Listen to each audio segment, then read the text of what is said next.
Boa noite, pessoal. Nessa aula de hoje, como na aula passada nós falamos toda a parte teórica sobre como que é pertinente a normativa, né, de projeto de esgoto, hoje eu vou trazer um pouquinho sobre a parte de projeto de desenho, tá? É claro que a parte de projeto é um pouco particular de cada projetista, mas existem algumas considerações que são pertinentes quando a gente vai desenvolver um projeto, tá? Primeira coisa que a gente precisa avaliar ao desenvolver um projeto, tá? É o seguinte, pessoal. Todo projeto de esgoto, ou ele é um projeto que ele passa perpendicular à nossa baldrame. Deixa eu só tentar explodir essa planta aqui,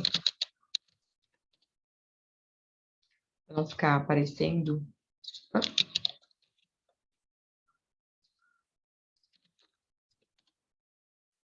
Bom, nós temos duas considerações quando nós vamos fazer um projeto de esgoto, tá?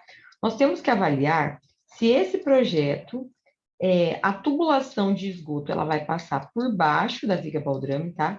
Então, nesses locais que a gente tem as linhas da parede, né, esse contorno aqui da nossa parede, né, são todos locais que a gente tem uma viga baldrame.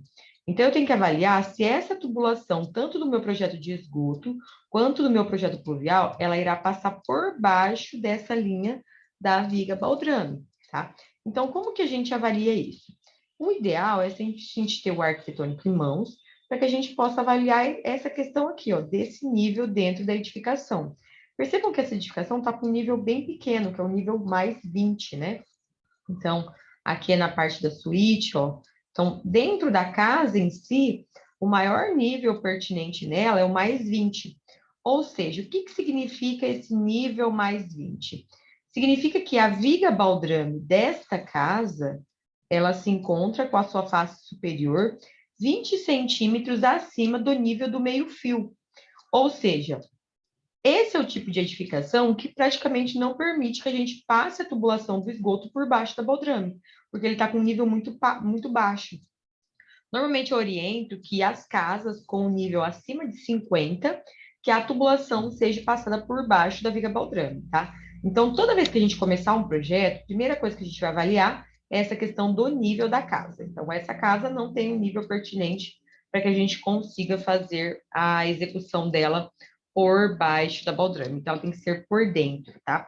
Quando a gente faz uma execução por dentro da baldrame, nós temos uma limitação em relação ao traçado.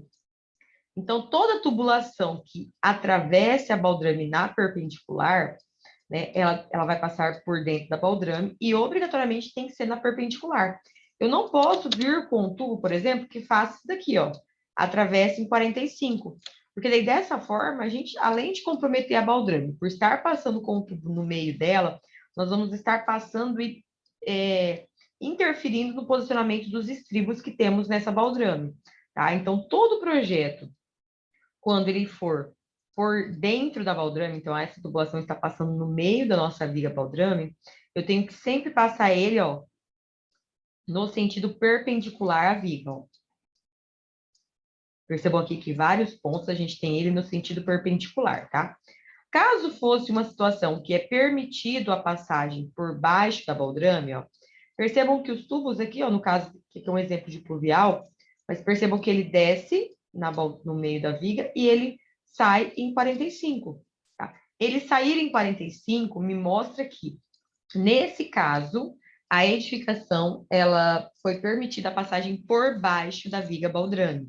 Então, o tubo que está descendo aqui na parede, ele desce no meio da viga, mas ele sai por baixo da baldrame, e ele não sai no meio da baldrame quando ele fizer horizontal, tá? Então, vamos a algumas considerações de projeto, beleza? Bom, num banheiro, por exemplo, nós temos algumas condições pertinentes, né?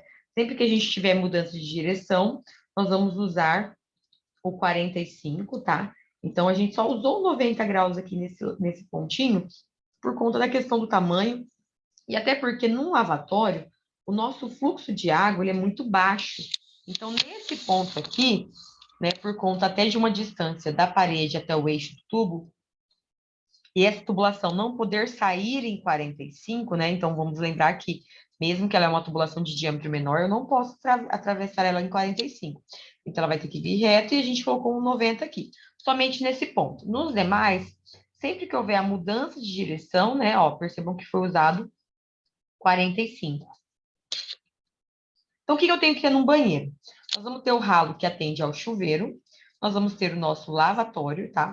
Essa distância que normalmente a gente utiliza do ralo é 12 centímetros de eixo. Então, do centro até a parede, do centro até a parede, a gente está adotando 12 centímetros.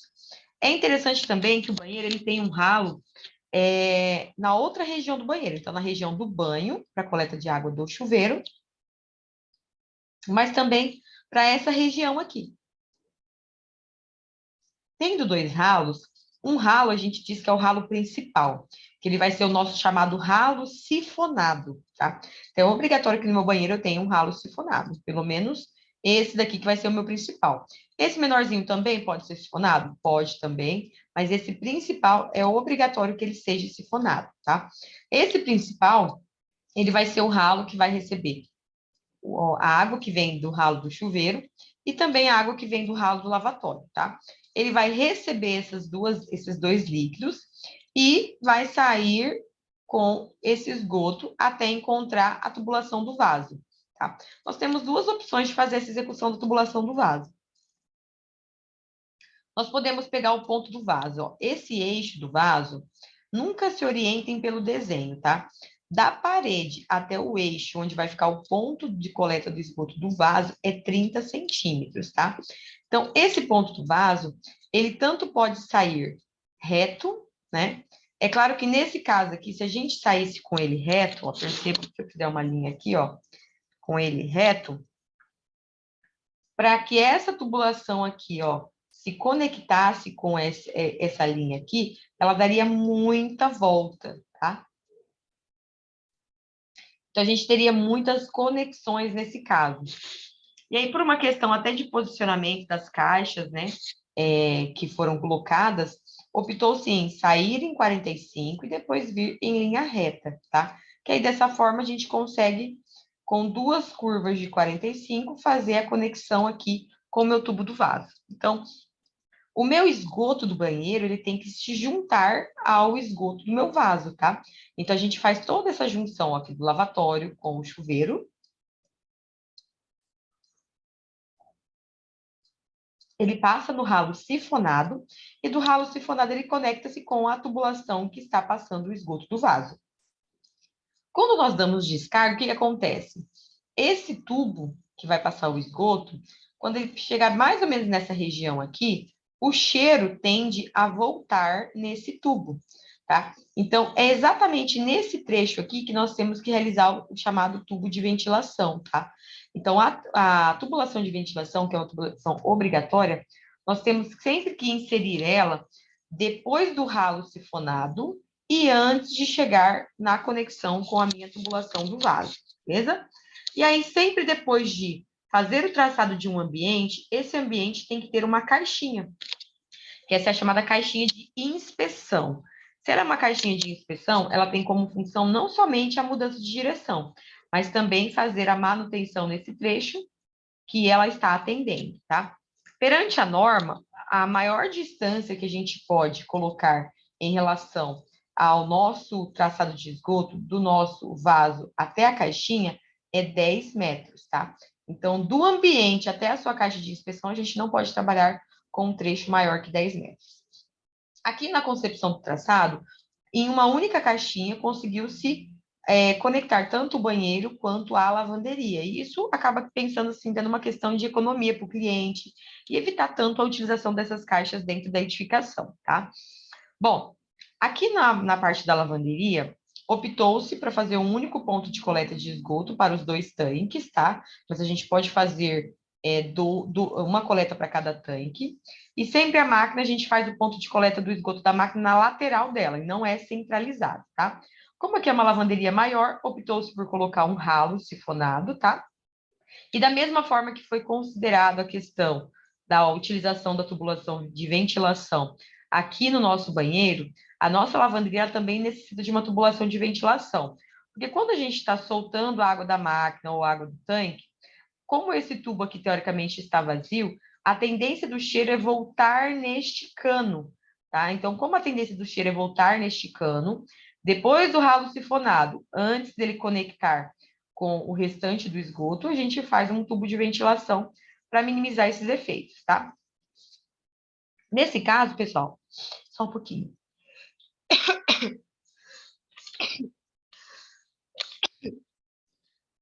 Nesse caso, pessoal, desculpa aqui, acabei espirrando. Nesse caso, o que nós temos? Que a tubulação de ventilação foi colocada bem nesse canto. Ah, professora, poderia ter colocado a tubulação de ventilação mais para cá? Aqui a gente já vai mais para uma questão de concepção do que seria melhor para o ambiente, né? Vamos imaginar que aqui, ó, a gente vai ter uma parede, pode ter um armário, a gente pode furar essa parede. Então, assim, para deixar essa parede o mais livre possível, eu optei em colocar a ventilação o mais na extremidade para que essa parede ficasse o máximo livre possível, tá? Então, por esse motivo que foi feita a alocação mais aqui na extremidade, para que a gente tenha essa liberdade aqui de utilizar essa parede, fazer furação nela, sem ter tanto transtorno para o nosso cliente, tá? Aqui é um outro exemplo de banheiro, que ele ficou bem similar ao traçado do anterior, tá? Depois eu disponibilizo esse modelo também de prancha. E aqui, pessoal, nós temos a questão da cozinha, tá? Então, o ponto da cozinha, ele sempre vai sair direto numa caixinha de gordura. Eu jamais posso conectar esse meu ponto da cozinha direto na tubulação que está vindo do meu trecho lá em cima, tá? Então, obrigatoriamente, a gente precisa passar por uma caixinha de gordura e aí, aqui vai ficar retido toda aquela parte grossa, né, do meu esgoto pesado. E aí, daqui eu posso conectar com a tubulação restante, tá? Por normativa, numa cozinha, né, residencial, o meu tubo é de 50 milímetros, mas obrigatoriamente a saída dele perante a normativa tem que ser de 75 milímetros, tá? E aí daqui fica a parte retida de esgoto, né, no caso da gordura, que tem que ser realizadas as limpezas periódicas, e o restante do esgoto, né, que não seja a parte líquida, né, que é a menos grosseira aqui que passa pela minha caixa de gordura, ela continua com o restante do esgoto e vai até aqui o meu tanque séptico e depois o meu sumidouro, tá? Só para a gente relembrar um pouquinho, né? Tubulação de lavatório, a gente usa o diâmetro de 40 milímetros, vaso sanitário 100 milímetros, tubulação do ralo do chuveiro 40 milímetros. Aqui, o ralo sifonado, ele tem entradas de 40 e a saída pode ser de 50 ou de 75. Como nós temos um volume baixo de esgoto, né, que é só lavatório e chuveiro, a saída pode continuar sendo de 50 milímetros. Se a gente tivesse um volume maior, a gente teria que fazer os cálculos pelas unidades Hunter e avaliar se há necessidade de utilizar um ralo maior, tá? Tubulação de ventilação residencial 50 milímetros, tá? Aqui no tanque, pessoal, pela normativa, o diâmetro do tanque é de 40 milímetros, tá? E a máquina de lavar roupa de 50, mas por uma questão de padronizarmos, né, os diâmetros, adotou-se os dois de 50 milímetros, tá? E vamos lembrar sempre que o dimensionamento ele deve acontecer a partir do momento que a gente tem a união de fluxos, tá? Então, quando a gente tem aqui, ó, a máquina tem uma unidade de contribuição e o tanque, aqui mesmo que é um único tubo, mas vamos lembrar que esse tubo vai atender 2 tanques, tá? Então, quando eu uno esse tubo aqui de 2 tanques e esse da máquina, esse trecho que continua, né, que é a partir da união desses elementos, é onde a gente precisa dimensionar. Então, cada tanque tem 3 de unidade de contribuição, que dá um total de 6, mais 3 da máquina, dá 9. Então, com 9 de unidade de contribuição, eu não posso manter 50 milímetros. Então, esse trecho aqui foi alterado para 75 milímetros por conta das unidades Hunter de contribuição. Beleza? E aqui a gente tem nosso tanque séptico e o nosso sumidouro, tá? Então, percebam que eu tentei buscar o máximo meu traçado levar para fora da edificação, né? Direcionando mais o meu projeto de esgoto nessa esquerda da minha casa, tá? Mas uma outra opção de projeto seria talvez vir com o traçado por esse lado, tá? Não existe um projeto errado, existe um projeto que o projetista ele vai fazer a concepção e essa concepção tem que ficar o mais viável possível, né? No caso desse projeto, por ter também um telhado com platibanda, né? A concepção optou-se por jogar todo o esgoto pelo lado esquerdo, para que, consequentemente, a parte do pluvial viesse pelo lado direito e a gente tivesse o mínimo de interferências possíveis, tá? Então, ó, aqui eu trago para vocês, né, o projeto do pluvial dessa mesma casa, ó, então, trouxe toda a parte do esgoto pluvial por esse lado, somente uma pequena porção foi direcionada nessa região aqui, tá?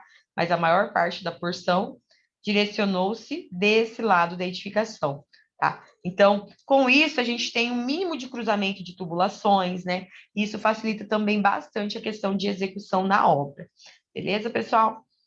O que é interessante que vocês saibam que tem que existir numa prancha, né, de um projeto de esgoto, tá? E eu já mostro também a parte do hidráulico, né, e do pluvial para vocês, já para a gente adiantar essa etapa. Então, uma prancha de projeto de esgoto, nós temos que ter uma planta principal, né, que ela é cotada todos esses trechos externos da nossa edificação, tá? Percebam que os internos não foram cotados, beleza, pessoal?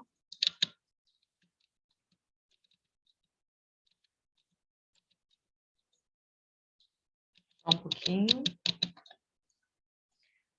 Essa planta, ela obrigatoriamente tem que estar na escala 1/50, tá?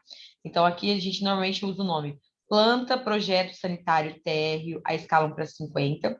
Em cada ambiente desse daqui, a gente faz um recorte e detalha eles numa escala maior. Então, aqui a gente tem a lavanderia numa escala 1/25, e aí, nesse momento, a gente vem e faz a cotagem dos trechos menores, tá? Então, aqueles trechos que eu não cotei aqui, ó, então percebam que aqui a gente fez cotas desses trechos, ó, estão percebendo? Tá? Então, por esse motivo, essas cotas aqui, elas estão pegando somente a parte externa. E a gente fez os detalhamentos aqui e fez toda a parte de cota interna do projeto. Então, a gente detalha todos os ambientes, ó, com suas respectivas medidas, tá? O que mais que a gente precisa colocar numa prancha de projeto? O detalhamento da fossa do sumidouro, tá? Então, tanto o tanque séptico quanto o sumidouro. Deixa eu só arrumar aqui uma coisinha, pessoal, porque não está aparecendo. Acho que por conta da layer do projeto. Na hora que eu mudei para o branco. Deixa eu só alterar aqui rapidamente. Como estava com uma layer clara.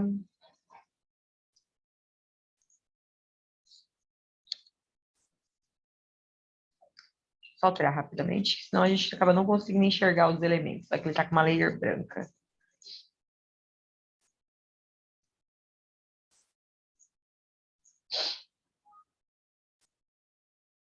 Bom, então ele tem que ter a planta inteira na escala 1/50, os detalhamentos em escala 1/25. Temos que ter o detalhamento do tanque séptico, tá? Tanto a vista superior, então quando eu olho a vista superior, esse tanque séptico tem de dimensão interna 1,50, tá? E aqui a gente tem a visualização dele, a questão da profundidade dele, detalhamento das tubulações, e ele tem aqui como profundidade, né, em relação ao alinhamento do tubo, onde vai cair o esgoto, de 1,50 de profundidade. Aqui o detalhamento do sumidouro, nesse caso, esse sumidouro tem 1,10 de diâmetro, tá? E ele tem 1,50 também de profundidade. E é interessante, todo projeto de esgoto, a gente fazer o detalhamento das caixinhas de gordura e caixinha de inspeção, e também é interessante colocar alguns informativos em relação à parte das inclinações de tubulação, né? Mesmo que ela venha escrito aqui que o tubo de 50 é de 2%, de 40 é de 2%, 75 também, e somente o de 100 de 1%, é interessante a gente também colocar um informativo um pouco maior, né? Para chamar um pouquinho mais de atenção na explicação do projeto, beleza? Esses outros textos são informativos que eu gosto de colocar, tá? Para caracterizar um pouco melhor o nosso projeto, né? Principalmente quando nós temos a presença de pluvial ou de esgoto, né? Então, nesse caso aqui é um projeto que ele passa por dentro da baldrame, né? Então, a gente colocar um informativo que o projeto ele vai estar passando por dentro da baldrame, tá? Aqui são alguns exemplos, tá? Que, na verdade, eles não atendem somente esse projeto, eles atendem a outros, mas eu coloquei aqui como informativo. Então, por exemplo, se vocês têm um projeto que a tubulação vai passar por baixo da baldrame, tanto o esgoto quanto o pluvial, eu posso usar esse informativo, né? E, juntamente, eu uso esse, que é o informativo que diz que o meu projeto não pode cruzar a baldrame, né? E se ele cruzar, a gente tem que prever essa locação para evitar possíveis quebras, né? No caso de tubulação de pluvial, né, que que é o tema da nossa próxima aula, os tubos pluviais, eles nunca devem descer dentro do pilar, tá, pessoal? Eles devem vir locados na lateral do pilar, tá? Então, a gente coloca esses informativos aqui para ser mais esclarecedor, ó. Tubo das colunas pluviais devem descer ao lado da seção do pilar, ou seja, deve-se aumentar a caixaria em torno do pilar para poder locar essa tubulação, e algumas informações sobre limpeza periódica da calha, né? As medidas que devem ser sempre previstas em projeto. Então, um projeto de esgoto, ele basicamente tem que ter isso, além da legenda, dos símbolos, né, e conexões que serão adotados, e também uma lista de material, né? Normalmente os softwares, eles trazem essa lista de material de projeto para vocês, tá? Na parte de projeto hidráulico, o que nós temos? Nós temos a planta do barrilete, nós temos a planta do térreo, tá? Nós temos os cortes de cada ambiente, então cada ambiente vai ter os seus respectivos cortes. Nós temos os isométricos de cada ambiente, um detalhamento da caixa d'água, legendas de símbolos e de indicações e também a lista de material, tá? Já no projeto pluvial, nós vamos ter a planta do térreo, a planta da cobertura, os informativos, né? A lista de material, legendas, né? E é interessante a gente, às vezes, colocar algumas informações como essa, ó. Aqui é uma simbologia interessante a ser adotada nos projetos, tá, pessoal? Porque nessa simbologia aqui a gente consegue perceber que a nossa tubulação, ela irá passar por dentro da baldrame. Então, é interessante adotar essa simbologia no caso dos projetos como esse daqui, ó, que a tubulação ela passa realmente por dentro da baldrame, tá? No caso desse projeto pluvial, ó, que as tubulações elas estão saindo em 45 da baldrame, então ela entra na vertical, mas ela sai em 45, isso é um indício que ele está por baixo da baldrame, tá? Então, o que eu poderia fazer? Eu posso usar esse mesmo bloquinho aqui, mas editar ele. Então, eu posso pegar, por exemplo, redesenhar ele com esse tubo, ó, vindo até aqui embaixo e saindo por baixo da baldrame, tá? Eu acho que fica muito interessante nos projetos, você traz mais detalhamento, tá, pessoal? Então, é bacana a gente trazer um pouquinho mais essa parte de projeto para vocês, de como detalhar, de como observar melhor os projetos.